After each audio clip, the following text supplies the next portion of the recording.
C'est en plein scandale sur la sécurité des migrants que le sommet Union européenne-Union africaine s'est ouvert. Dans la soirée, Emmanuel Macron a annoncé la mise en place prochaine d'opérations d'évacuation de Libye, des migrants qui seraient volontaires. 9 pays européens et africains devraient y prendre part. Une réponse d'urgence alors que des dizaines de milliers de personnes tentent le passage en Europe chaque année.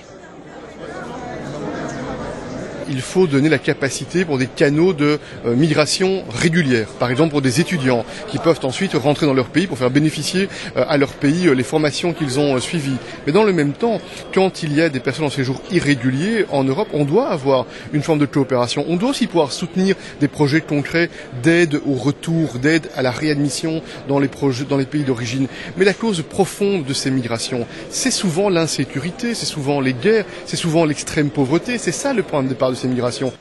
Avec une population dont 60% a moins de 25 ans, le défi pour le continent est de réussir à lui donner des perspectives. Bien que les Européens et les Africains se soient accordés sur le fait qu'il ne s'agit pas d'un sommet sur l'immigration, ce thème prend le pas sur les autres sujets que sont la sécurité et le développement économique. La feuille de route devrait guider les relations entre les deux parties jusqu'à 2020.